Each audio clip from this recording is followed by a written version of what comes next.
Hey everyone, I'm Lisa Jordan, and welcome to MenoPositive. I got a good feeling. Where we take a refreshingly positive approach to navigating menopause. If you're looking for practical tips, expert advice, and honest conversations, think of this as your personal pick and mix for how to optimize your body. Although we can't prevent menopause, we can redefine it. And that journey starts now.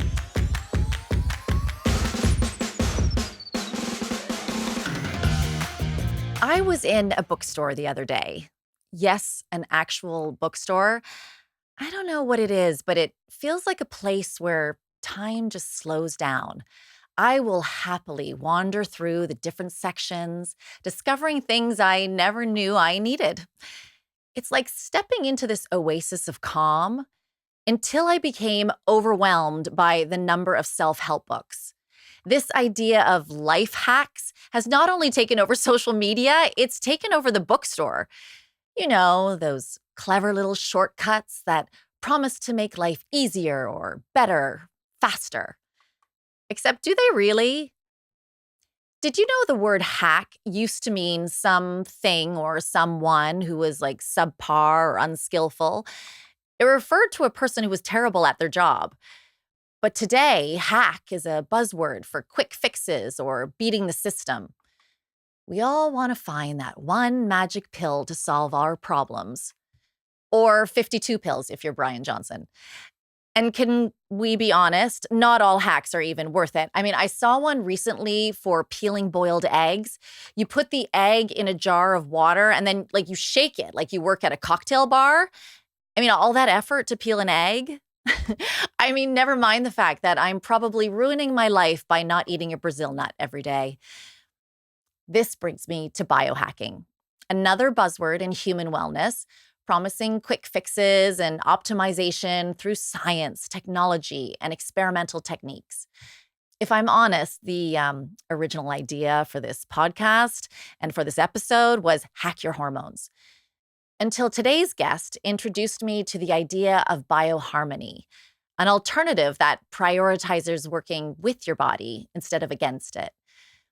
Dr. Tamsin Lewis, affectionately known as Dr. Tam, is a passionate and visionary doctor in the practice of longevity and integrative medicine.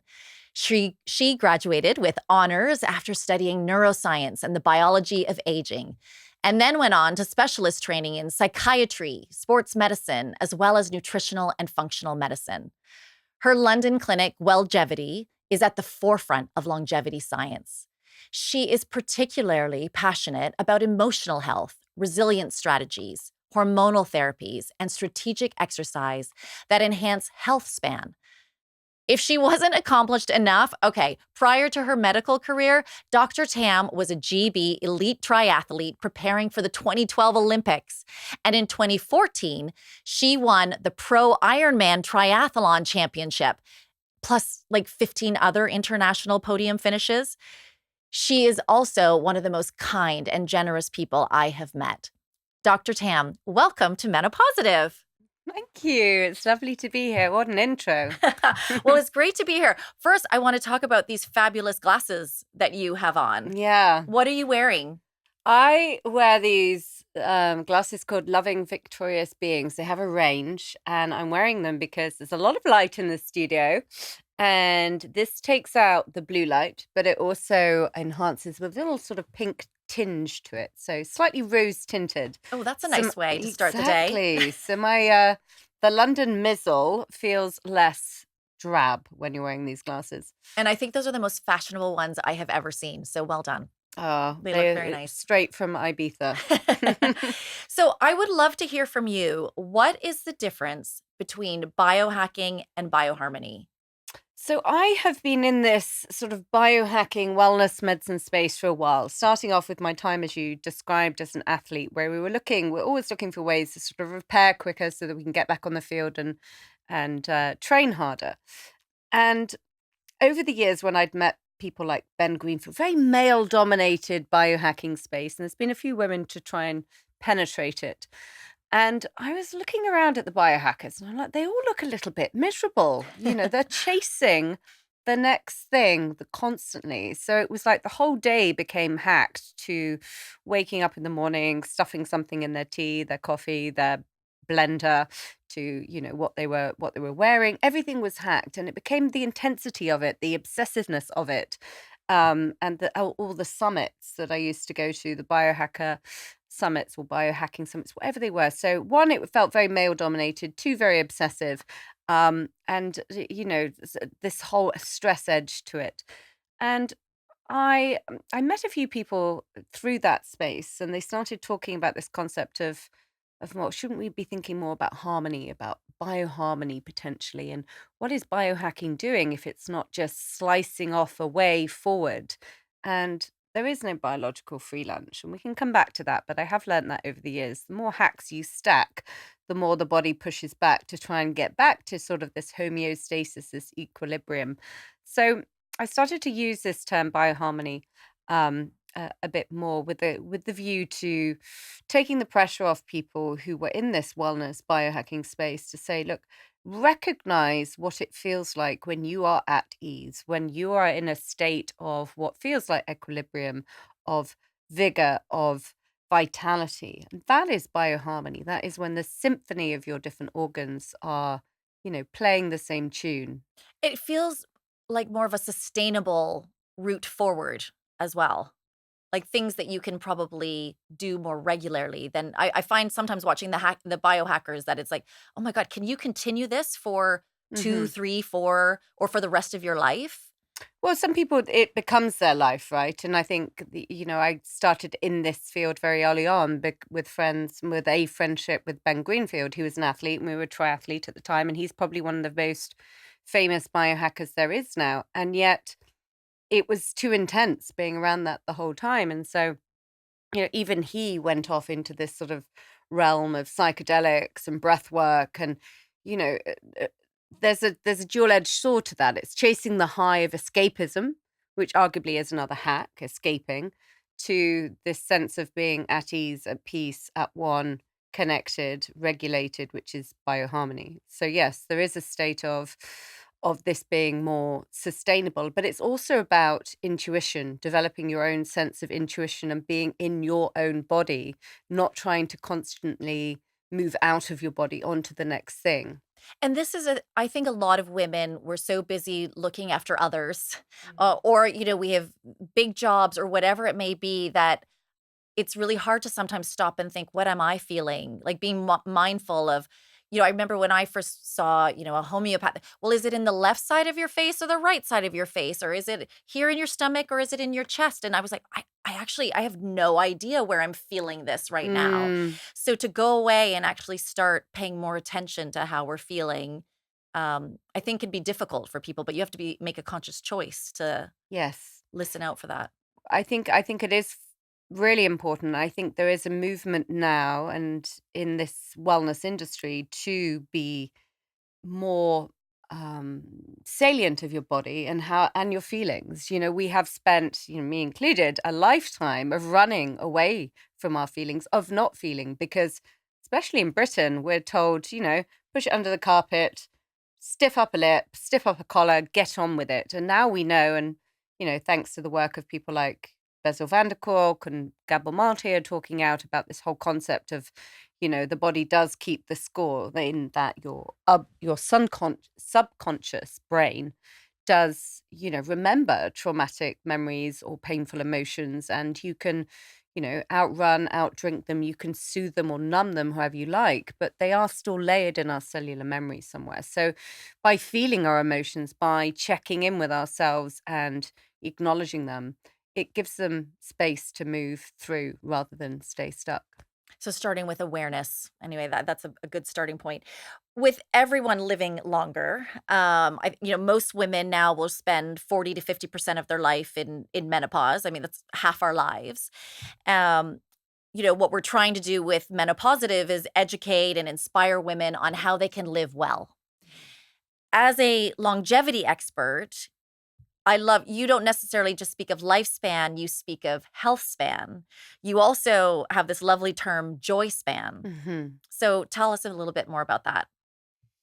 I'd start with health span. I think when I've started exploring this longevity space, I'm like, oh, what a horrible word. Like, if you think of longevity, you think of growing old, becoming decrepit. If a lot of people think about people in their 80s, 90s now, you probably don't want to spend that much time in the current state of affairs, 80s and 90s, unless you're perhaps in one of the blue zones. Living more joyfully. But this whole idea of health span is the number of years that you can live with in good health. So it's essentially pushing out the window at which you stay healthy. So the diseases that accumulate with age, cardiovascular disease, cancer, diabetes, osteoporosis, bone thinning, all of these things which are related to the menopause, if we can just push them out a bit, stop them developing in your 40s and 50s, then we will live with more years with better health. And then where do we get to joy span? Now, did you Yeah. coin that term? I didn't directly. I saw it talked about, just mentioned. One person mentioned it at a conference a while back, and I was like, "Wow, why is no one talking about this? We're talking about health span, but what is health? Like, is you healthier than me? How do we measure health?" Yeah. So there's a little bit around that, but I started to ponder on this concept of joy span, and you and I have had time in Ibiza and various different places at sort of communal events, and we've experienced that sort of eudaimonia, which is a bit different from hedonia, which is chasing external highs. So sort of that connected, endorphin driven exercise, high. And yeah, we know that a lot of people struggle to experience joy. It's unfamiliar. I think, we're very much taught a lot of the time to work, to be productive, to accumulate, to not just, the joy is when we relax, when we laugh, when we connect, when you have moments of awe where you genuinely take in our environment. And I think that experience of joy now is harder to obtain for a lot of people because of these devices and these phones and these the cinema, all of this different digitally driven um dopamine spiked scenarios is really taking us away from our ability to inherently create and experience joy. Do you think there's also a generation of us that have grown up? You mentioned about working hard and hustling, and that I think you were told when you work really hard, you can have everything you can, or after you finish working hard, then you can relax. Yeah, Do you think there's a generation, like culturally and socially, that has been raised that way? absolutely. And I do think that if we become wired to be that way, then it's very difficult to sort of, just step out of that and go, okay, done that, step into joy now. And the familiarity of the nerve, how we are, we become what we repeatedly do. And if we forget to, allow ourselves moments and where we can truly fully relax and enjoy ourselves, and that we deserve that. Absolutely. And I was reading, I don't even know where it was now, it'll come to me, but somebody was saying that when they plan out their year, they actually plan their holidays Mm. and let's say nights out or whatever it may be in advance.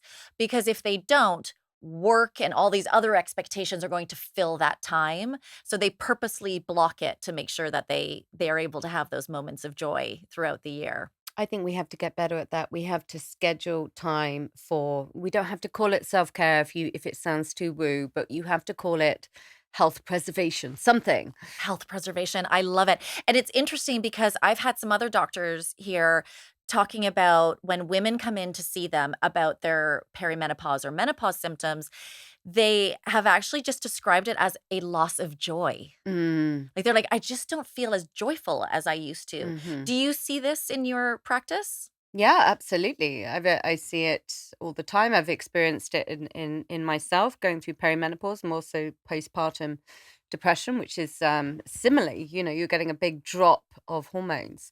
So I think specifically the drop in estrogen is super connected to our experience of joy through its influence on serotonin, the known as the happy hormone. The happy hormone, we all want more of that.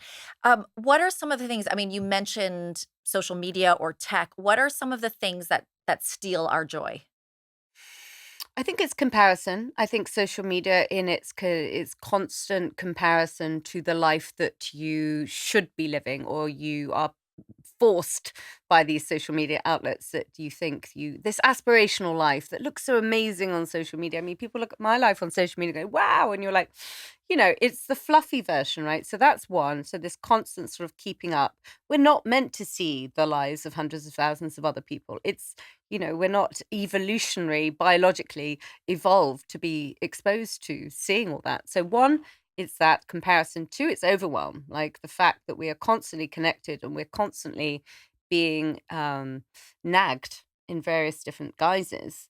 So that is an overwhelm to the nervous system. And if it's an overwhelm to the system, you don't get time to sort of relax into it's okay, I'm at ease now, because you're constantly asked to do things. Yeah. So that's another one. I think those are the main ones that and also your environment. I think we spend far too much time indoors now. We don't get natural light.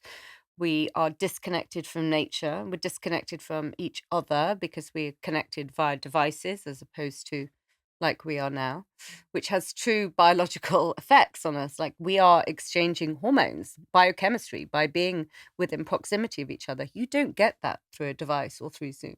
I remember listening to an interview with Gloria Steinem, and she was talking about when she was creating like the feminist movement. And even to this day, she still travels to places. She was like, there is a chemistry that happens in a room. I guess, like you said, you're just exchanging Mm. that happens when you're together versus doing it over Zoom or, doing it on a phone call. So it's really interesting. And what about if anybody was listening, wanted to invite more joy into their life? What are the pathways or practices to expand joy span? I think there's a few we've mentioned being in nature. I think if you can take time to go walking, to go hiking, to go whatever the activity in nature with friends, we know that that can really stimulate the pathways of joy in the body.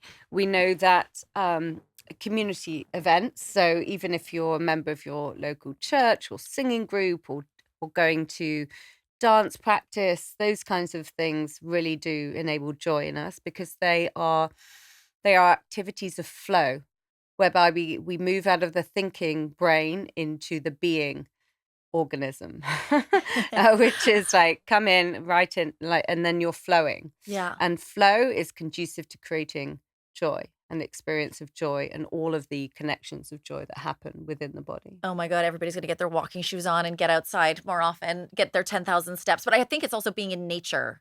I've been trying to, Please don't walk down the King's Road because you're going to be getting covered in pollution.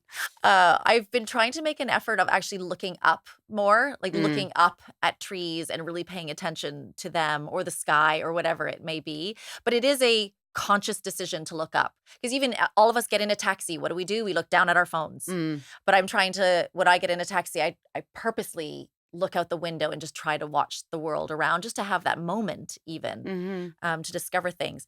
So, did I read, I mean, I could be wrong here, this idea of joy span or emotional well-being, is it really deeply personal to you? Did that come from your professional athletics, or is there another situation that happened that this is really important to you? I think like most people, there's a story in your life at one point when you realize that you're not you're not happy, right? You're not quite experiencing life as you could be.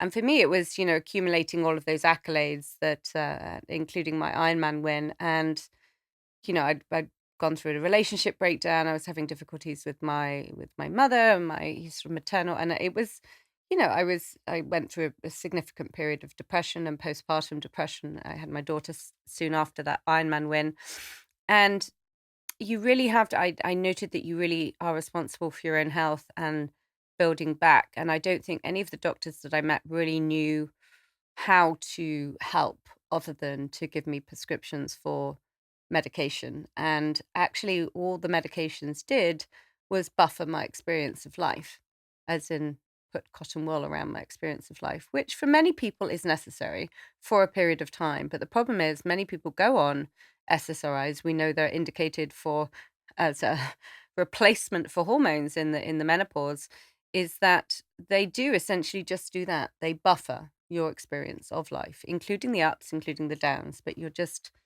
and arguably, that's not the way you're meant to be. And, we are meant to experience more of life. So I think the reliance on certain medications, and that can be sleeping medications and also antidepressants is not often helpful, especially if they're offered in and of themselves.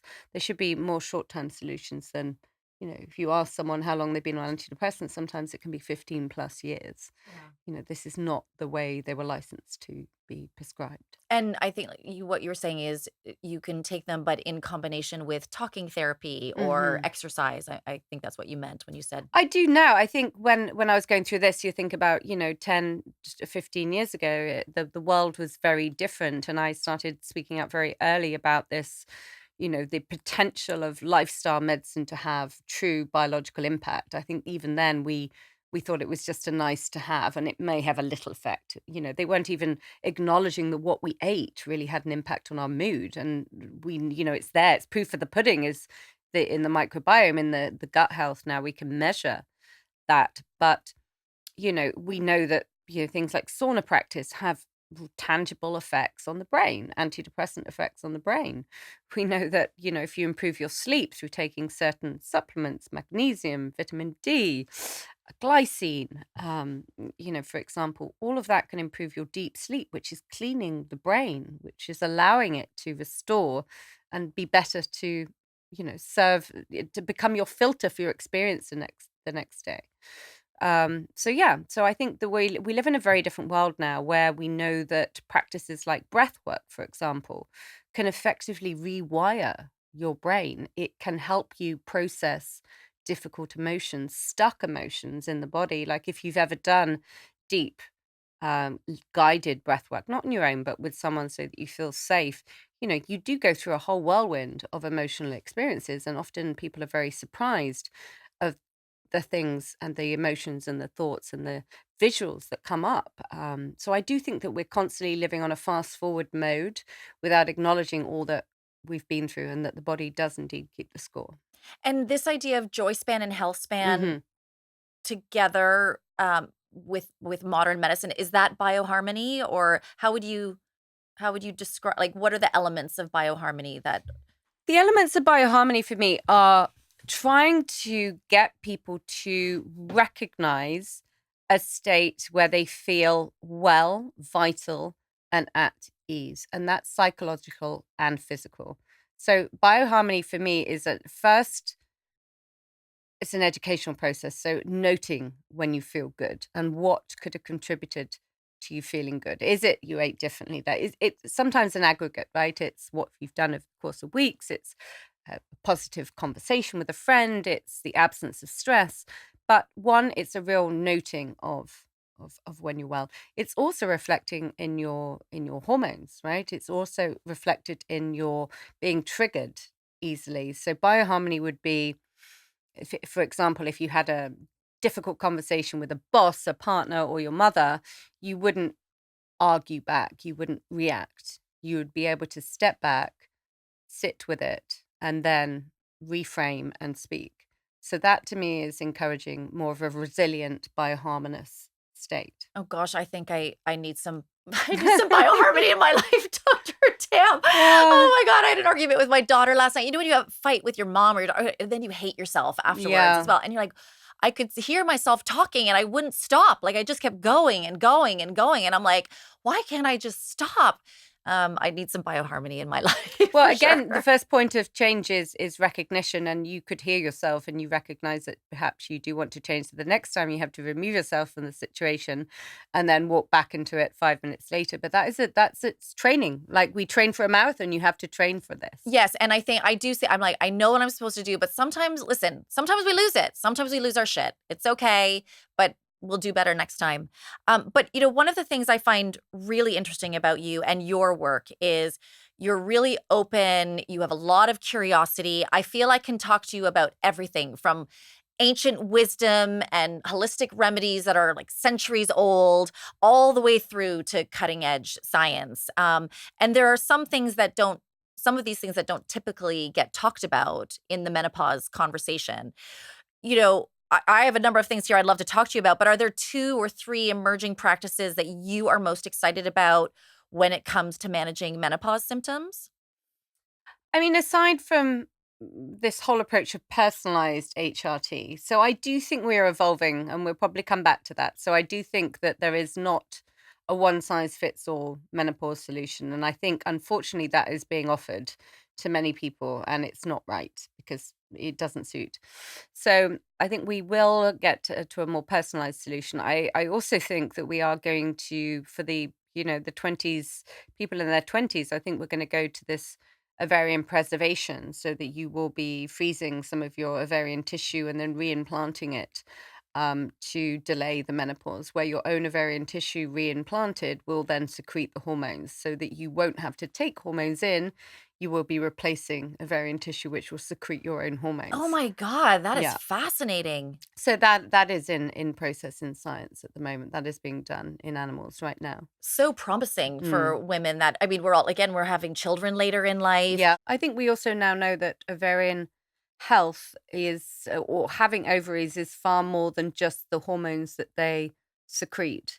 So that we now know that if people used to have a hysterectomy and they used to take the ovaries as well, and we're moving away from that practice now because we realize that even if you add back the hormones, the ovaries themselves actually secrete other things associated with good health, like anti-inflammatory modifiers, that kind of thing.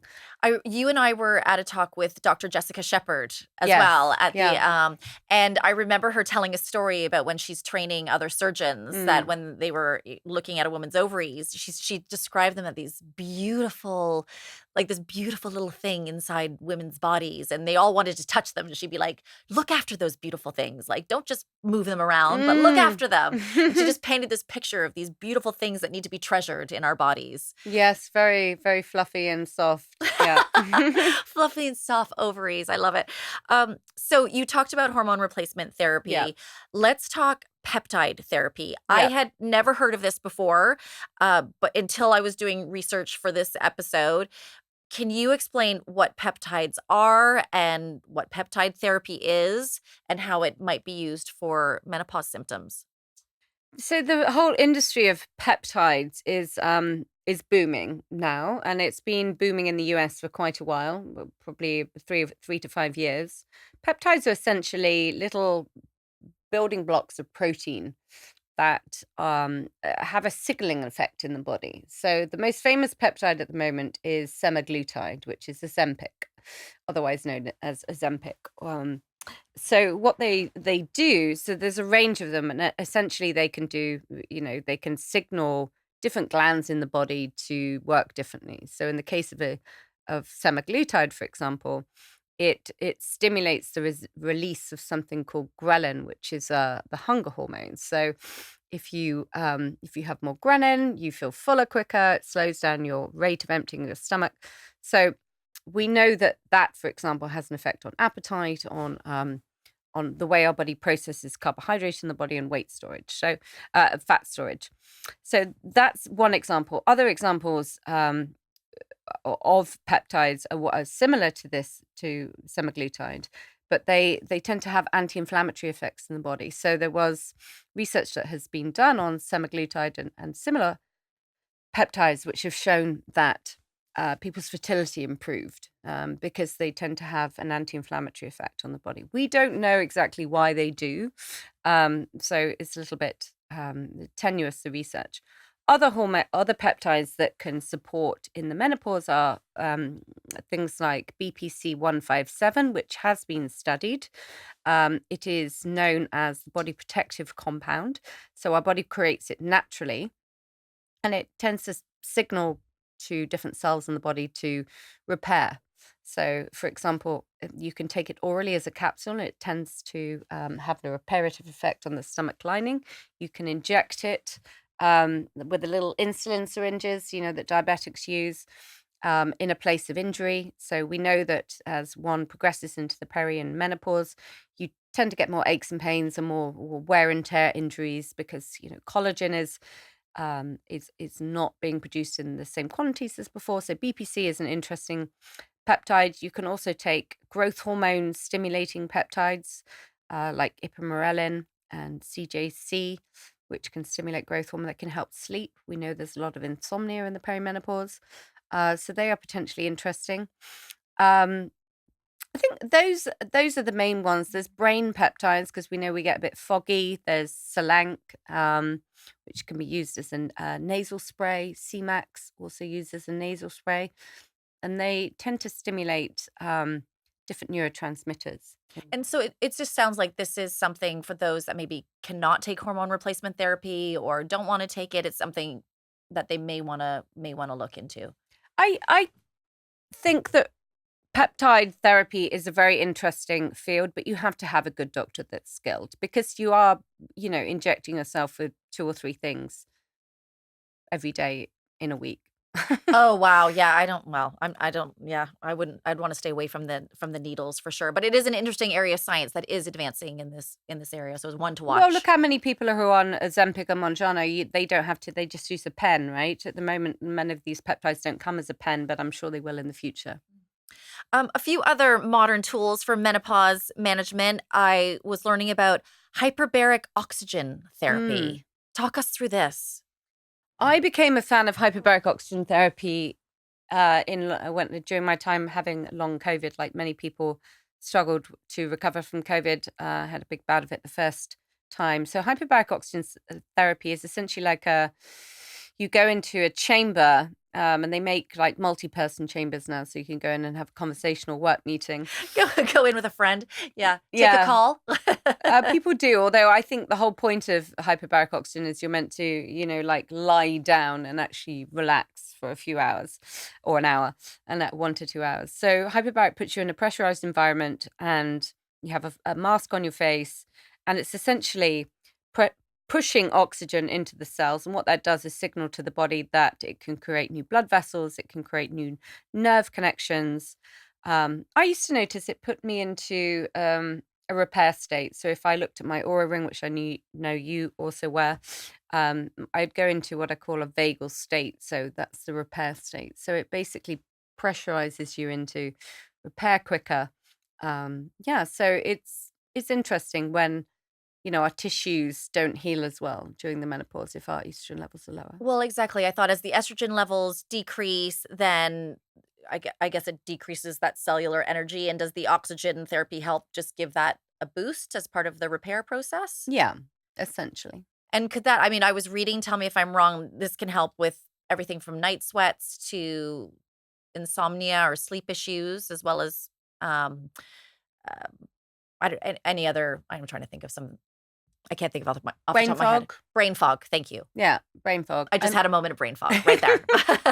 So hyperbaric can help you with that. But but the only thing I would say about hyperbaric is if you rent one at home, great. You can rent a pop-up, one that you can use at home for about 700 quid a month. But otherwise you have to go in, you have to do 20 sessions at a time, 3 days a week. So an hour, 3 days a week is quite a lot for people to commit to. Wow. And then, but you can get one for your home. Yeah, I hired one during long COVID, and I had a pop-up one. And I would go in it most days. Is it like one of those, when somebody comes to your house with a tanning booth and almost and the thing pops up, or is it a harder structure? It's a harder structure, but it's like it is like a tent, yes. But you do have an oxygen unit that comes in through the back. And you did it 1 hour a day, 5 days a week minimum. Yeah. Wow. Did you notice a difference? Was Yes. it helpful? Okay. If I didn't have a enduring sinus problem that I'm getting fixed soon, I would be in a hyperbaric oxygen chamber a couple of days a week because I really noted a difference. And do you go in a bathing suit, or can you be fully clothed? No, fully clothed. No phone though. Some places let you take your phone in, but there can be a fire hazard, a very weak fire hazard with the extra oxygen. Okay. We definitely don't want that. No. Another thing that I think is really interesting is the photobiomodulation, PBM. Really long word, but I know it involves some light therapy. Talk us through that. Well, photobiomodulation is exactly what it says in the tins, right? It's like photos being light, energy from light, bio being your biology, your cells, modifying modulation. So light in, biology, mix it up, generate energy.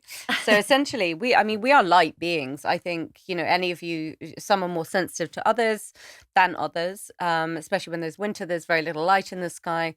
Our cell batteries, our mitochondria, are powered by light. So not just the fuel from fat, carbohydrates, proteins, the breakdown products of what you eat, but we create energy from light, a little bit like plants, but not to the same extent. But yeah, we can enhance our cell energy through exposure to light. I love what you just said there because everybody understands about, photosynthesis and plants and how that, and then the idea that we still create energy as humans through Yeah. light.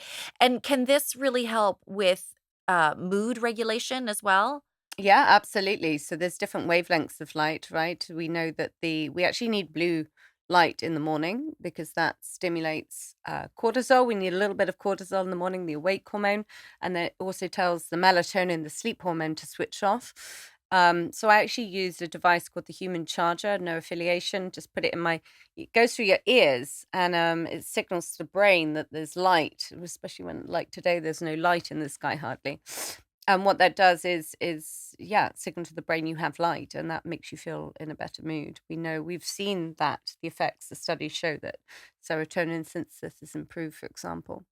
What are the differences in the light colors? Because some say this light if you have acne or skin Mm, issues, this light for collagen production, mm. this light for something else. Can you explain that to us? Yeah, I mean, there are different wavelengths. So the blue light we know has antibacterial and antiviral effects. I think you've seen me stick a blue light up my nose when I had a I, sinus I infection. have indeed. I think we were having lunch. No, I'm not shy. No, people don't see that every day. No, so the blue light is antibacterial, antiviral, even antifungal. The red light we know can stimulate collagen. Different wavelengths of light can stimulate the collagen production in the skin. If you penetrate a bit deeper with infrared, you get to stimulate mitochondria, these energy batteries that generate energy. So yeah, there's and then you've also got yellow and pink, and they have slightly different effects on mood. But red is meant to stimulate collagen mostly. And what do you think about, there's so many of these collagen masks or there's red light panels, the ones that you can have at home. I do like a red light panel, but the most effective device is the one that you use. So the more, if you're gonna have a red light panel, you don't use it. You need to expose skin. So if your main issue is you want, tighter, plumper skin in the face, then use a really good quality red light mask. But if you want general health and vitality, it's worth investing in a red light panel and doing some yoga in front of it, or doing some breath work or meditation for 10 to 20 minutes, which is what I do. And is that something you would normally do in the morning, or is that a once a day practice? You can also do it in the evening, but you shouldn't look directly at the red light in the evening because it can keep you awake. Yeah, but you can have it on your body. Interesting, interesting. Mm. Now, what is your view on IV supplements? Um, I think there's some interesting studies around that and just giving like a boost for your immune system or, helpful nutrients that you might need, but again, related to menopause or any of the symptoms that we may be experiencing. How do you feel about IV? I think there's many different types of IVs, and I think there's a lot of rubbish ones out there. And I think the quality of what you put in obviously matters. Vitamin C can be very helpful IV, but anything between 5 and 20 grams, because it's a cofactor it helps produce collagen in the body. Some people are zinc deficient. A little boost of 15 to 30 milligrams of zinc can really help the immune system, and also skin. Then you've got biotin, which is great for skin, hair, and nails. And then you've got glutathione, which has become very popular. It's a sort of master antioxidant, and I've used all of these things. I'm not convinced that over and above good oral supplementation, they're worth the bang for the buck. If you can afford £250 on an IV once a month, then it's not going to do you any harm, but arguably it's not going to do you a huge amount of good either. What I don't recommend is NAD IVs, because we need to focus on our body producing more NAD itself. If you flood the body with something it needs to create itself, it just becomes lazy. So I tend to prefer giving people things to build NAD in the body, certain types of B vitamins. Do And you want to explain what NAD is for those who may not yeah, know? NAD is a universal energy cofactor in the body. So that those cell batteries I talked about, the mitochondria, they produce NAD as a byproduct of something called the electron transport chain. And with age, stress, and infection, that process can get a bit sluggish unless, of course, you lose your red light or get out in the sunshine. But so what it essentially does is sort of bypass having to produce it yourself and give you NAD directly into the body, which then the body effectively can use to in the energetic processes of the body, including memory and cognition, how you think, your hair, and all those kinds of things. But so some people feel energized by it.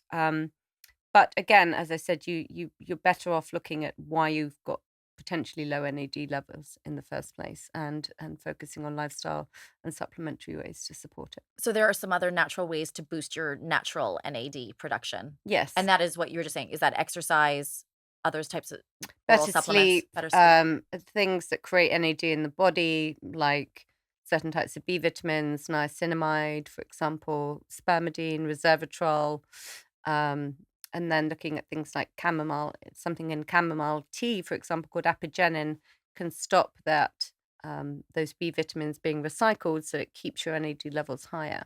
Oh, I'm going out to buy some chamomile tea Mm, after yeah, this. yeah, I chamomile tea is a good one. I love those tips.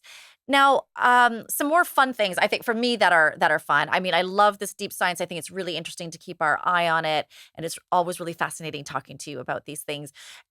You and I also had a lovely exchange doing some hot colds. We did the sauna and the cold plunge. Mm. So much new science coming up about the benefits of these two things. Talk to us a little bit about those. I've been a big fan of the sauna for many years. I think now research is catching up with why it's so beneficial for us. So there's a number of things here. Saunaing, and this is standard traditional heat sauna, it acts as what they call an exercise proxy. So it's basically like exercising without exercising. In that, it creates an effect on your heart and lungs. So you're getting an increase in your heart rate, getting an increase in your sweat rate. So one, it's stimulating the effect of exercise in the body. It's good for the brain. It seems to stimulate this release of something called BDNF, which essentially is enhances how the brain connects to each other. It's a concept called neuroplasticity. So we know it's antidepressant to the brain, and it also supports against anti-dementia through this molecule.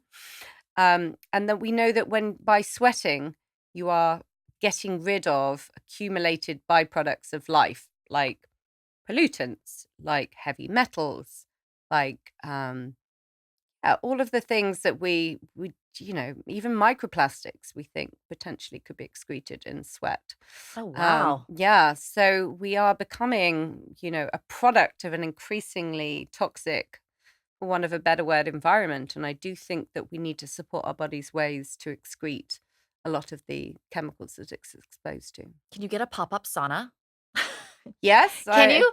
I used to have one of those. It's got I used to have a fur zone, which is like literally you stick your head through the top, but I wanted to bypass it and sit inside it and sort of cook Yeah. for 20 minutes. And is it another one of those things with saunas? Is that something that you should do daily, or can you do it a couple times a week? Well, there has been studies in people that sauna a lot in Iceland, I think it was, or Finland, and they showed that the people that saunaed 5 days a week had better morbidity and mortality than those that did it 3 days a week. So more is definitely more and beneficial, but doing something is better than not doing Yeah. something. And what about cold plunges? So I'm a little bit on the fence with cold plunges because, I've come from the school of hard knocks and I've tried all the hard stuff and I'm more prone to forcing myself into difficult situations just to prove that you can. And that is the ethos of biohacking. Um, but there has been many cases where people have done themselves harm through ice baths. So I think if you're going to do ice baths, you need to be careful. Don't just jump in. There have been cases where people have had arrhythmias, so their heart's gone into a funny rhythm. So it's very stressful getting into a very cold bath.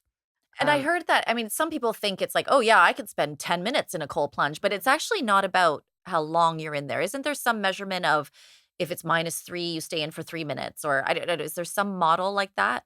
well, I guess it depends on you, right? So if you have less body fat than the next person, you're going to need to stay in longer if you've got more body fat because it's going to take longer for the effect to, the water, the coldness of the water to have an effect. So I really don't like these rigid protocols. I'm like, there is a little bit of, push yourself a little bit, but don't push yourself too much. Yeah. So, and remember that it is another stress, right? And it is very potent stimulator of dopamine and adrenaline, these, which are essentially stress hormones. And Yeah, it's doing that because it's stressful, but they make you feel good. Adrenaline makes you feel good. yeah. You near death, you're going to get a spike of, anyway. Oh, we So won't get that close. We won't that close. I don't mind a few cold plunges, but I think the people staying in there for 10 minutes giving themselves borderline hypothermia is not a good idea. Oh god, I love a sauna though. I'll take the warm over the cold any day. A lot of people also have been talking about, on this sofa, the benefits of breath work. Mm. And something I've discovered over the last few years, now the science again catching up on breath work, a lot of people talking about it as a great way to manage stress.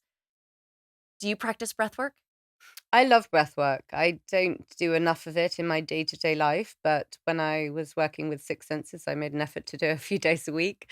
Um, but I have to say what it showed me changed my life because it gave me an insight into how you can quickly change your physiology, how you feel and function through breathing. And what I really liked is that it turned off after a while. You have to, it's breath work, it's not breath ease.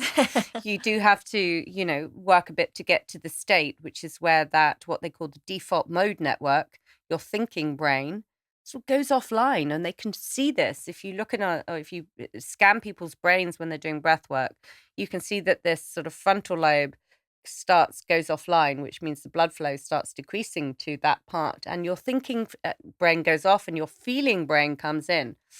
And so What a beautiful idea. it's beautiful, and you can see it on the images and the change in blood flow to these different areas. And the fact is, because you're hyperventilating, your carbon dioxide levels drop, and in that you get a change in blood brain chemistry and change in blood flow to different areas of the brain are responsible for experiencing different emotional states. So I love that it takes you into a place where you can, it takes you down memory lane often, and you re-experience pleasurable, not so pleasurable, but you re-experience and you ultimately bring them out in and through. What do you say to people who, I think there's people that do try it and they go, "Oh, it doesn't work," or "I can't do that," or really stay in their head. Yeah. Is this where you mean it's work, it's not ease, or do you use what's going on in your head in the session? Do you use that and work through that in the session?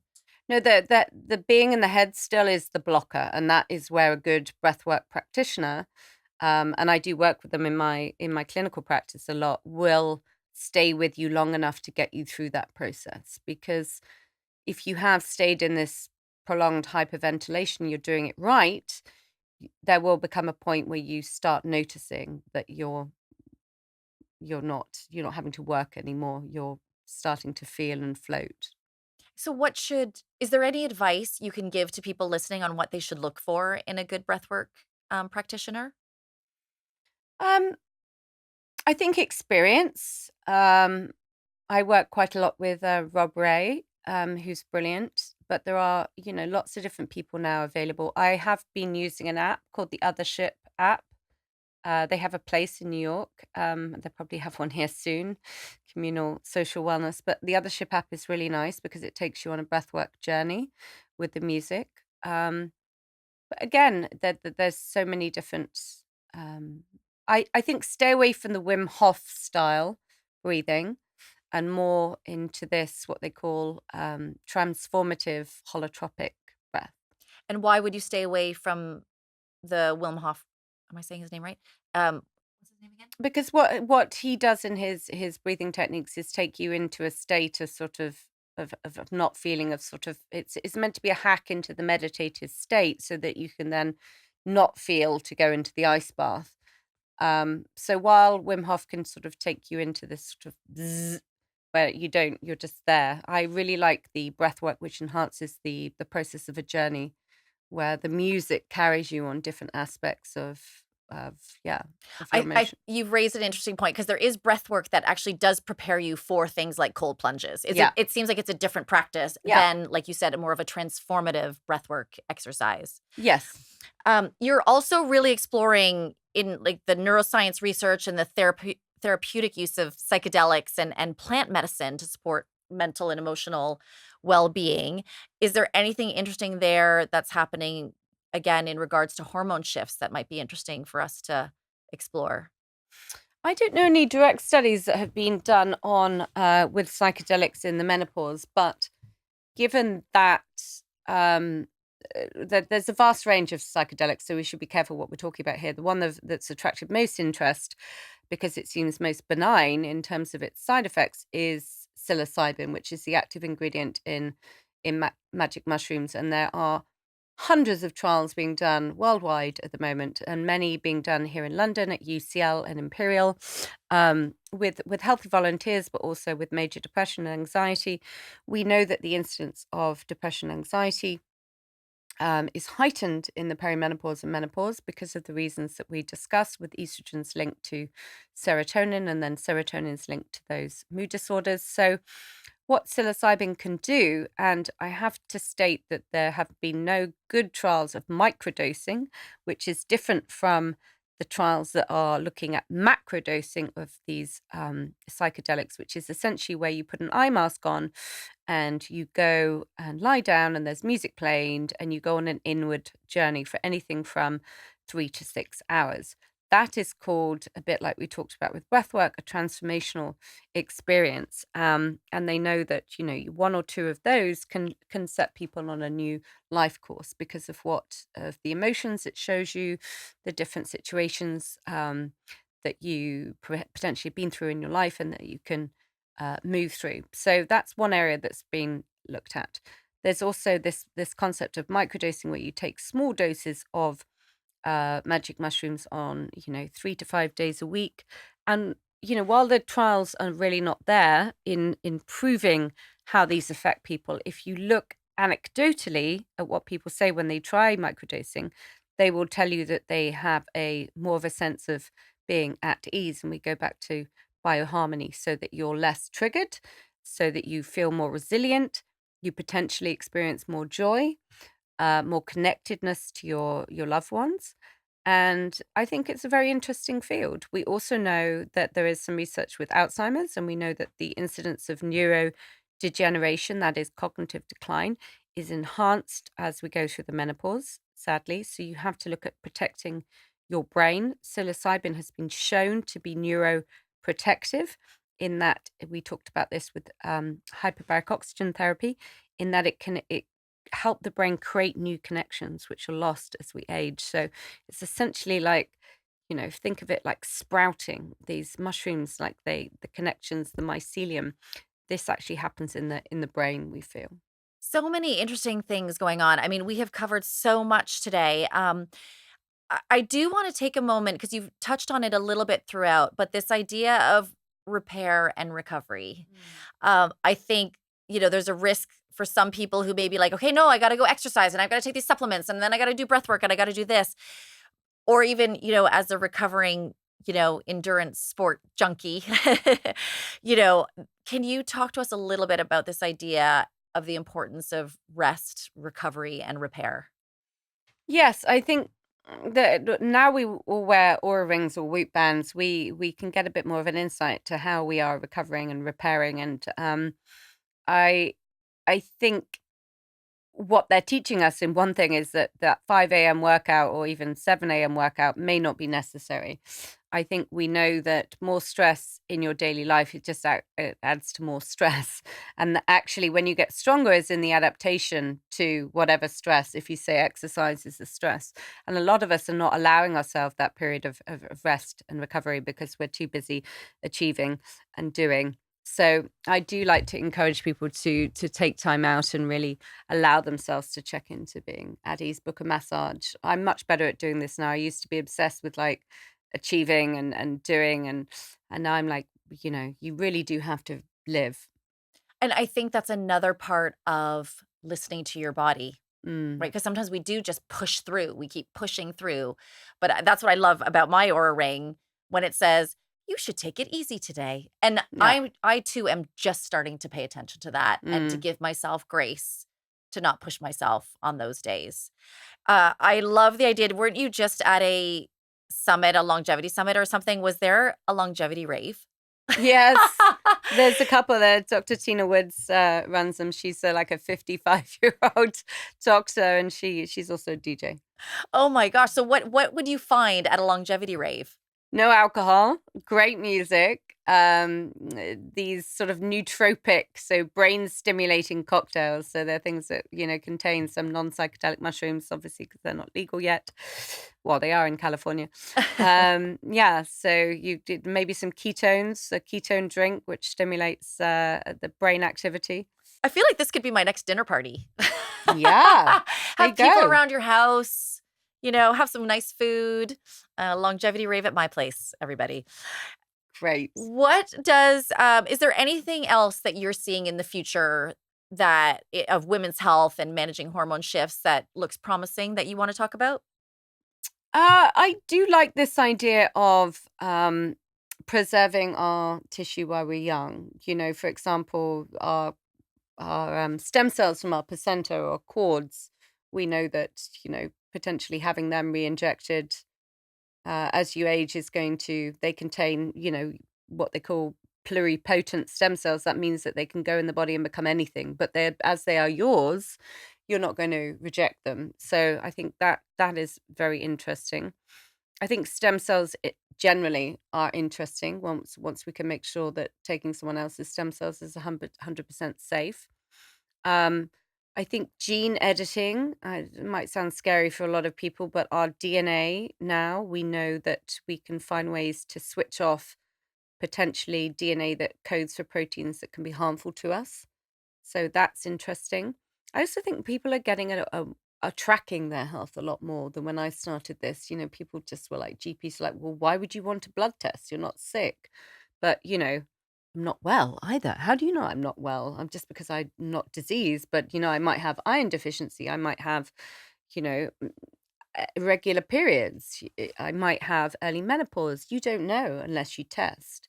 So I do like test, not guess, because, even as a doctor with 20 plus years of experience, I get things wrong, and I want to know whether you're B12 deficient or iron deficient or anemic or.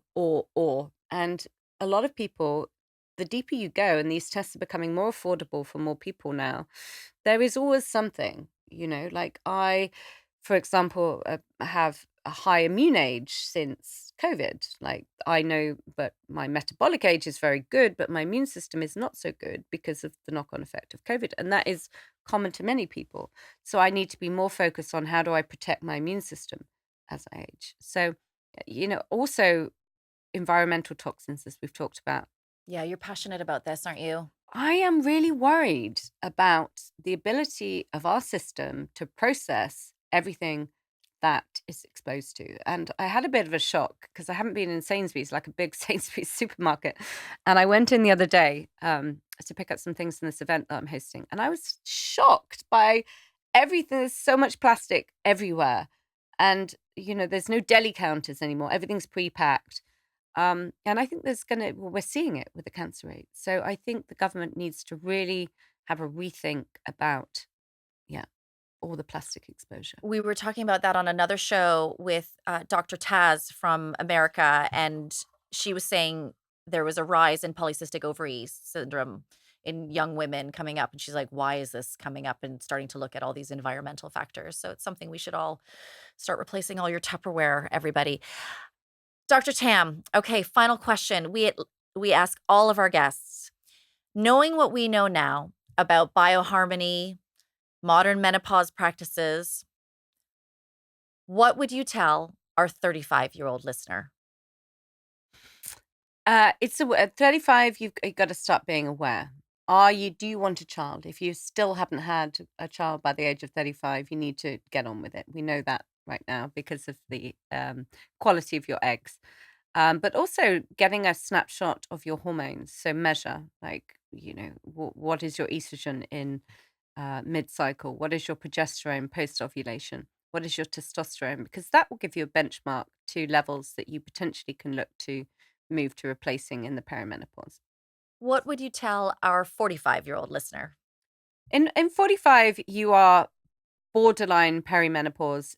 You've got a few more years of kicking off some eggs. So I want to tell people at 45 that really get to know your body. Like, don't be afraid to ask for HRT at that age. We know that the earlier you start on HRT, the better the consequences are for your health, your brain, your bones, your hair, all of those, and your mood. Obviously, there's caveats to that, but we do know that early, and that could be just progesterone in the perimenopause.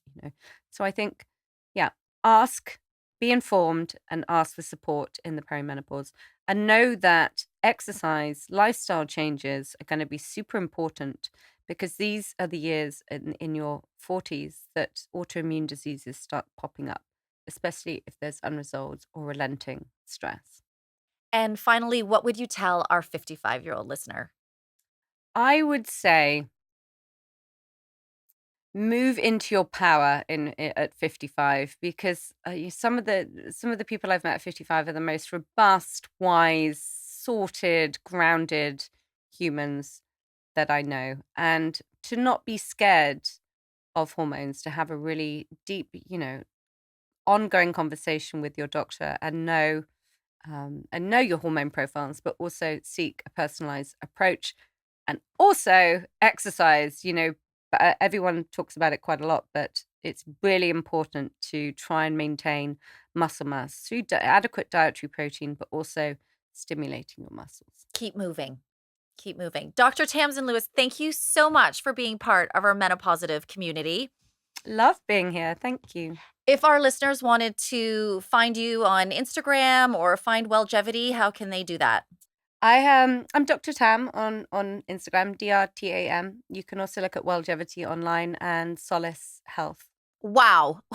What a privilege to speak with Dr. Tamsin Lewis, a woman who can walk the line from ancient wisdom to the cutting edge of science. She is honestly one of the most generous and beautiful humans I have met on my journey. She just attracts a community of people who are willing to share their knowledge and their passion with all of us. I know there was a lot of information in today's episode. I mean, even I'm going to go back and have to listen to this a million times. But what makes it so cool is that this is stuff we don't normally hear about in the day-to-day conversations about menopause. But you heard it here. What I want you to remember, though, is this. And I paraphrase a line from one of Dr. Tam's recent Instagram posts. Amid all the longevity and menopause neuroses, the people who seem to age most gracefully are those with a sparkle in their eye, a commitment to exercise, social connections, and a little of what they fancy in moderation. We'll see you next time. Oh, and by the way, I knew you were MenoPositive when you downloaded this episode. Thank you so much for joining me today. I love bringing this information to you, and I love that you're taking control of your health. You can follow MenoPositive on Instagram, TikTok, and LinkedIn. If you haven't yet, please subscribe, rate, review, and share this podcast. Join me next week as we discover more ways to optimize our bodies. Because together, we're going to redefine menopause. I got a good feeling.